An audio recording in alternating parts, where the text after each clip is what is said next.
Everyone, welcome back to my channel. అందరూ ఎలా ఉన్నారు, ఏం చేస్తున్నారు? నాతో కామెంట్స్ లో షేర్ చేసుకోవడం మర్చిపోవద్దు. మేమైతే బాగున్నాం. So welcome back to another day in my life. ఈ రోజు వీడియోలో మీరు మండే బ్లాగ్ ని చూస్తారు. ఈ రోజు మధ్యాహ్నం లంచ్ కి స్పెషల్ గా గోంగూర ఫూల్ మక్కన కర్రీ చాలా సింపుల్ గా ప్రిపేర్ చేశాను. అది ఎలాగో చూద్దాము. అండ్ మీతో చాలా విషయాలు షేర్ చేసుకోవాలి. ఇన్ని రోజులు వీడియోస్ పోస్ట్ చేయకపోవడానికి రీజన్ ఏంటో కూడా చెప్పాను. వీడియోని ఎక్కడ స్కిప్ చేయకుండా లాస్ట్ వరకు చూడండి. అండ్ అలానే వీడియోకి లైక్ చేసి సబ్స్క్రైబ్ చేసుకోవడం కూడా మర్చిపోవద్దు. సో ఇంక ఇప్పుడు లేట్ చేయకుండా వీడియో స్టార్ట్ చేసేద్దాం.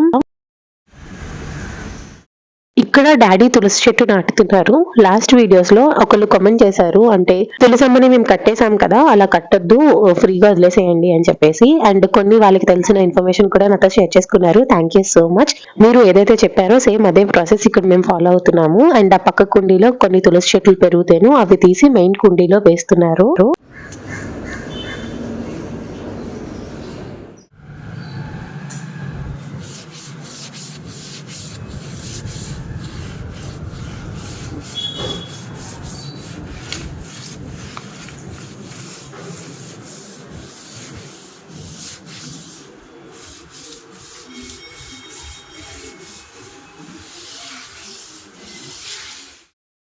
మా ఇంట్లో నిత్య దీపారాధన జరుగుతుందండి. ఉదయం సాయంత్రం ఐదర్ అమ్మ కానీ డాడీ కానీ దీపారాధన చేసుకుంటారు. ఇప్పుడు అమ్మకి బాలేదు కాబట్టి డాడీ దీపారాధన చేస్తున్నారు. ఇంకా ఈ రోజు కూడా పొద్దున్నే ఇంట్లో దీపారాధన కంప్లీట్ అయిపోయింది. ముందు రోజు ఈవినింగే నా హౌస్ హెల్పర్ వచ్చేసి మొత్తం ఇల్లంతా మాప్ చేసేసి బయట గుమ్మంలో కూడా ముగ్గు వేసేస్తుంది. సో దట్ వీళ్ళు నెక్స్ట్ డే మార్నింగ్ జస్ట్ దీపారాధన మాత్రం చేసుకుంటారు. బట్ నాకు ఇది అలవాట్లేదు. ఎంత ముందు రోజు ఈవినింగ్ మాప్ పెట్టేసి గుమ్మంలో ముగ్గు వేసినా సరే నేను నెక్స్ట్ డే పూజ చేసుకునే ముందు ఫస్ట్ గడపకి పసుపు రాసి కుంకుమ బొట్లు పెట్టి గుమ్మంలో ముగ్గు వేసిన తర్వాత ఇంట్లో పూజ చేసుకొని దీపారాధన చేస్తాను. నాకు ఈ ఫార్మాట్ అలవాటు అయిపోయింది. నేను ఇదే ఫాలో అవుతా. సో వాళ్ళకి అది అలవాటు అయిపోయింది, వాళ్ళు అది ఫాలో అవుతారు. ఇంకైతే ముగ్గది వేసేసుకున్న తర్వాత మళ్ళీ మాట్లాడతాను. వ్లాగ్ అయితే కంటిన్యూ అవుతుంది, చూస్తూ ఉండండి.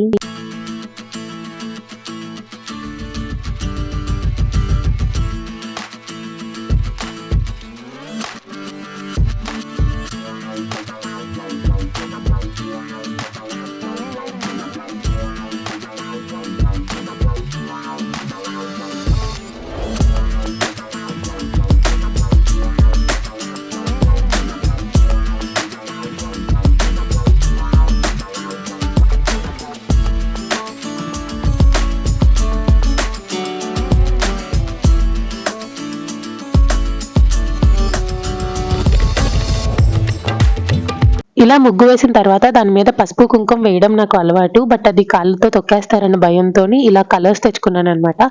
అవే ఇంకా ముగ్గు వేసిన తర్వాత ముగ్గు మీద వేస్తూ ఉంటాను.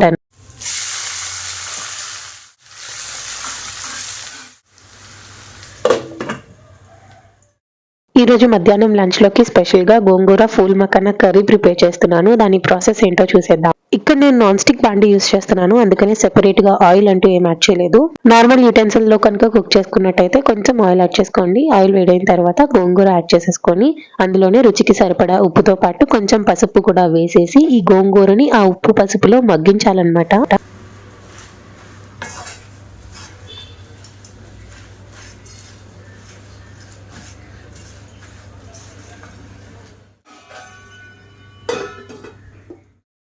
ఒక్క 5 minutes అలా మూత పెట్టి మగ్గిస్తే సరిపోతుంది. గోంగూర అంతా మగ్గిపోయి దానిలో నుంచి వాటర్ అంతా బయటకు వచ్చేస్తుంది. సో ఇలా మగ్గిన తర్వాత ఇప్పుడు ఇందులోని ఫూల్ మకానా యాడ్ చేసుకోవాలి. ఈ ఫూల్ మకానాని ఆల్రెడీ కొంచెం నేతిలో వేయించాను అనమాట.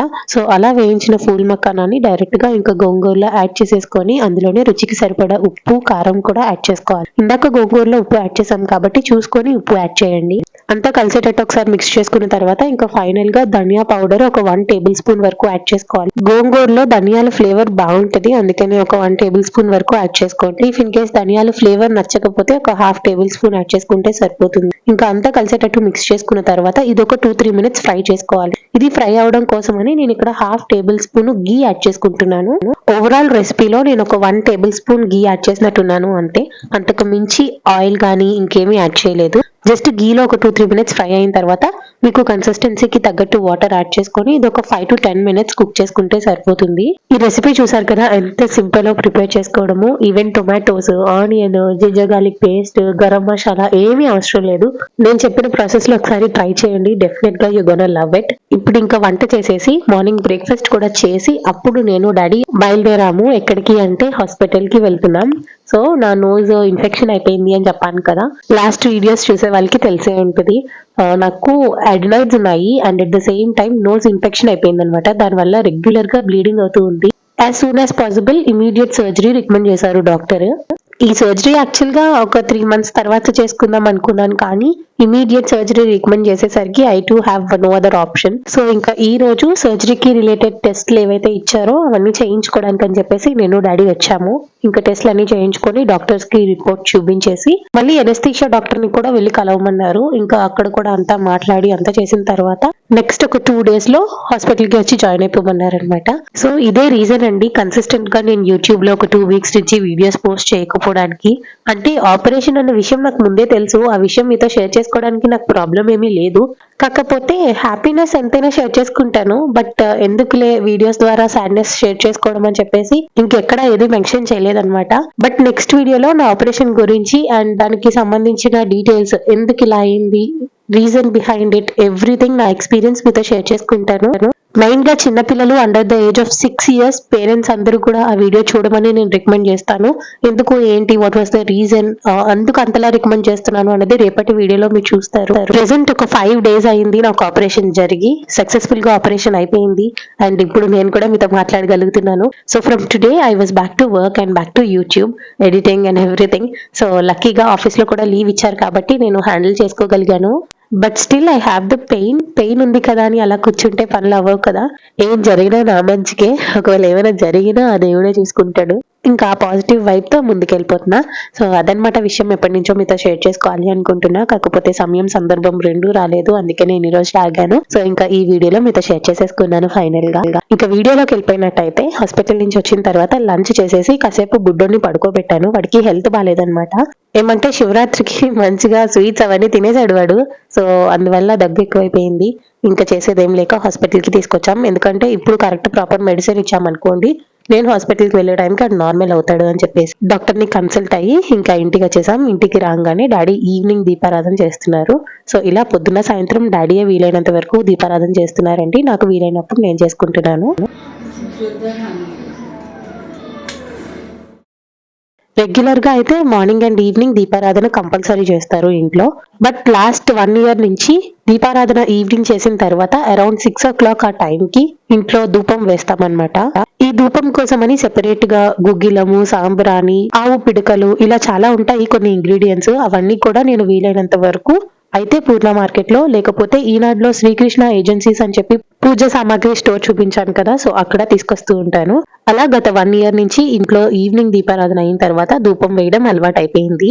కరెక్ట్ గా ధూపం వేసే టైం, నేను ఆఫీస్ లాగిన్ అయ్యే టైం ఒకటే అనమాట. ఇంట్లో ధూపం వేసేసిన తర్వాత ప్రశాంతంగా ఇల్లంతా చాలా పాజిటివ్ వైబ్ ఉంటది. మెయిన్ గా ఆ ఫ్రేగ్రెన్స్ అండి, మనం ఎంత డిస్టర్బ్డ్ మైండ్ తో ఉన్నా మంచి ఫ్రేగ్రెన్స్ వచ్చింది అనుకోండి, మన మూడే చేంజ్ అయిపోతుంది. So that was the main reason why నేను ఇంట్లో కంపల్సరీ ధూపం అలవాటు చేశాను అమ్మ వాళ్ళకి. సో ఇప్పుడు వాళ్ళకి part of the daily routine అయిపోయింది. ఇంకా ఇప్పుడైతే ఇల్లంతా ధూపం వేసి వచ్చేస్తాను. ఆ తర్వాత మీతో మళ్ళీ మాట్లాడతాను.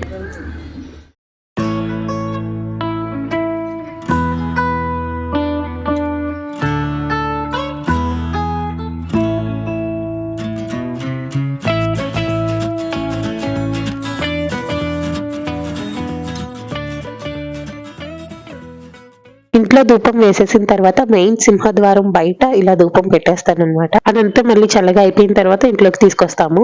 ఇంకా ఇప్పుడు నైట్ డిన్నర్ కోసము ఒక్కొక్కరికి ఒక్కొక్కటి, అందరికి చపాతీ చేస్తానంటే అమ్మ మాత్రం నాకు జీరా రైస్ కావాలి అనింది. సో ఇంకా తన కోసం అని జీరా రైస్ చేస్తున్నా.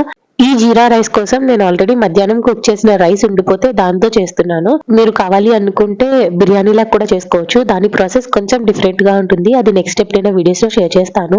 ఇంకా ఇప్పుడు నేను చేసే ప్రాసెస్ ఏంటో చూసేద్దాము. ఫస్ట్ బండిలో కొంచెం ఆయిల్ తీసుకొని అందులోని జీలకర్ర, వెల్లుల్లిపాయలు అండ్ కారానికి తగ్గట్టు ఎండుమిరపకాయలు యాడ్ చేసి అవి కొంచెం అలా ఫ్రై అయిన తర్వాత కరివేపాకు ఇంకా బిర్యానీ ఆకు కూడా వేసి ఫ్రై చేసుకోవాలి. సో ఇప్పుడు అందులోని మనం ముందుగానే ఉడికించిన రైస్ కూడా యాడ్ చేసేసుకొని రుచికి సరిపడా ఉప్పు వేసి మిక్స్ చేసుకోవాలి. ఒక 5 minutes అలా హై ఫ్లేమ్ లో టాస్ చేసుకుంటే మనకి జీరా రైస్ రెడీ అయిపోతుంది. ఇది చాలా సింపుల్ ప్రాసెస్, మనం ఇంకా చాలా వేరియేషన్స్ చేసుకోవచ్చు. ఇది జస్ట్ ఒక ఫ్లేవర్డ్ రైస్ లా ఉంటుంది. ఒకసారి ఈ రెసిపీ కూడా ట్రై చేసి మీకు ఎలా అనిపించింది అన్నది నాకు కామెంట్స్ లో షేర్ చేసుకోండి. అండ్ సేమ్ జీరా రైస్ ని ఇంకెన్ని వేరియేషన్స్ లో చేసుకోవచ్చు అన్నది మనం నెక్స్ట్ వీడియోస్ లో చూద్దాము.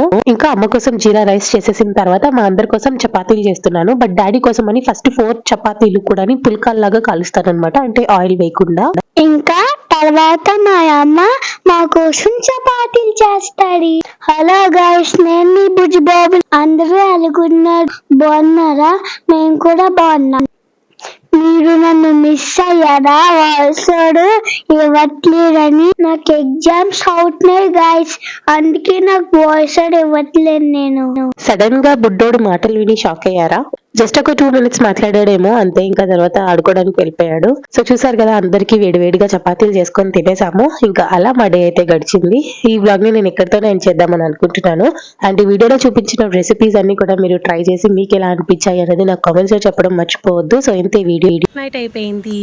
సో ఈ వీడియో ఎక్కడితోనే ఎండ్ చేస్తాం. ఈ వీడియో కనుక మీకు నచ్చినట్టయితే